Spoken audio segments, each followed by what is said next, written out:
Assalamualaikum warahmatullahi wabarakatuh. Halo semuanya, perkenalkan nama saya Anissa Yulani Fitri dengan nomor NIM 20129247.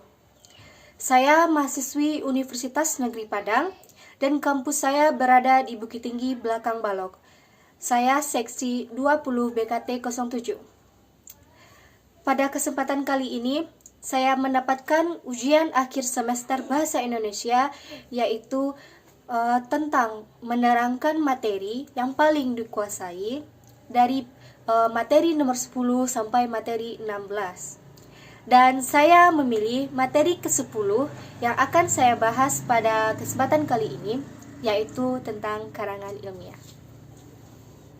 Ada 4 poin penting yang terdapat dalam materi karangan ilmiah ini. Yang pertama, hakikat karangan ilmiah. Yang kedua, ciri-ciri karangan ilmiah. Yang ketiga, jenis karangan ilmiah. Dan yang keempat, yang terakhir adalah langkah atau penulisan karangan ilmiah. Langsung saja kita bahas poin yang pertama, yaitu hakikat karangan ilmiah. Karangan ilmiah merupakan suatu karangan yang memuat dan mengkaji suatu masalah tertentu dengan menggunakan kaidah-kaidah keilmuan atau prosedur ilmiah. Selain itu, karangan ilmiah adalah karangan ilmu pengetahuan yang menyajikan fakta dan ditulis menurut metodologi penulisan yang baik dan benar.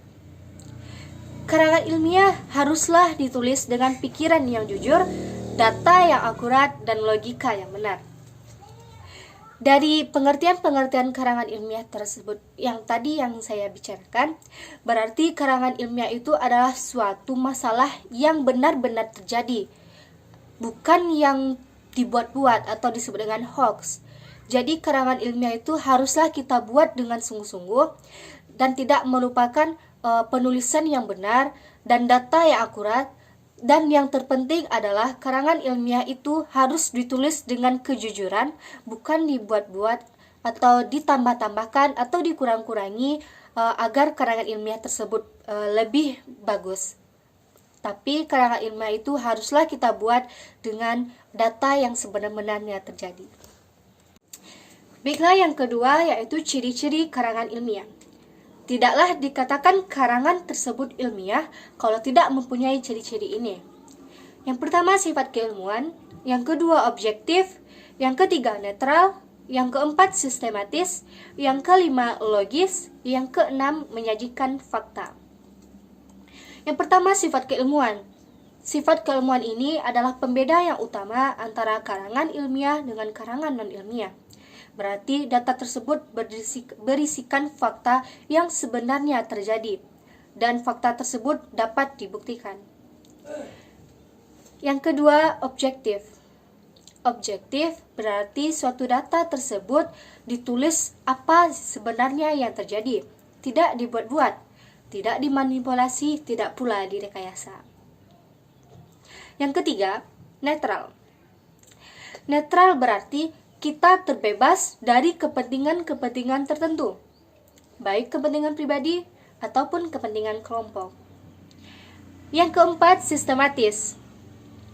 Sistematis berarti suatu data kita tersebut ditulis secara baku. Baku bukan berarti beku ya. Lalu sistematis tersebut berarti data kita ditulis secara beraturan dan berurutan. Yang kelima, logis.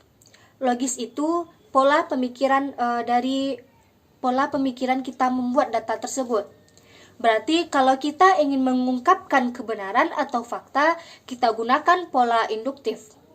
Sebaliknya, kalau kita ingin mengungkapkan suatu teori, berarti kita gunakan deduktif. Yang terakhir, menyajikan fakta. Menyajikan fakta berarti kita tulis data tersebut fakta, realitas, bukan hoaks. Jadi suatu data tersebut berisi data-data yang fakta, walaupun pembukaan, isi, dan penutupan semuanya berisi fakta, bukan dibuat-buat. Yang ketiga, jenis-jenis karangan ilmiah. Yang pertama, artikel. Artikel adalah tulisan berisi pendapat subjektif penulisnya tentang suatu masalah atau peristiwa. Dalam konteks ilmiah, artikel itu adalah karya tulis yang dirancang untuk dimuat dalam jurnal atau buku kumpulan artikel yang ditulis dengan tata cara ilmiah dan mengikuti pedoman atau konvensi ilmiah yang telah disepakati. Artikel ilmiah ini biasanya diangkat dari hasil pemikiran dan kajian pustaka serta hasil pengembangan proyek. Nah, sistematis artikel. Sistematis artikel yang pertama itu judul. Yang kedua nama penulis. Nama penulis itu tanpa gelar akademik. Yang ketiga abstrak. Abstrak itu ringkasan tulisan, gambaran umum isi artikel. Yang keempat kata kunci. Yang kelima pendahuluan. Dalam pendahuluan ada latar belakang masalah dan rumusan singkat, pokok bahasan dan tujuannya. Yang keenam kerangka teori atau kajian teori. Yang ketujuh pembahasan. Di dalam pembahasan ada kupasan, analisis, argumentasi, komparasi, keputusan, pendirian atau sikap penulis. Yang kedelapan penutup. Dalam penutup terdiri dari kesimpulan dan saran. Yang kesembilan daftar pusaka. Lanjut, jenis-jenis karangan ilmiah yang kedua yaitu makalah. Makalah adalah karya tulis ilmiah yang menyajikan suatu masalah yang pembahasannya berdasarkan data lapangan yang bersifat empiris objektif. Biasanya makalah ini disajikan dalam sebuah seminar atau presentasi di kelas atau perkuliahan.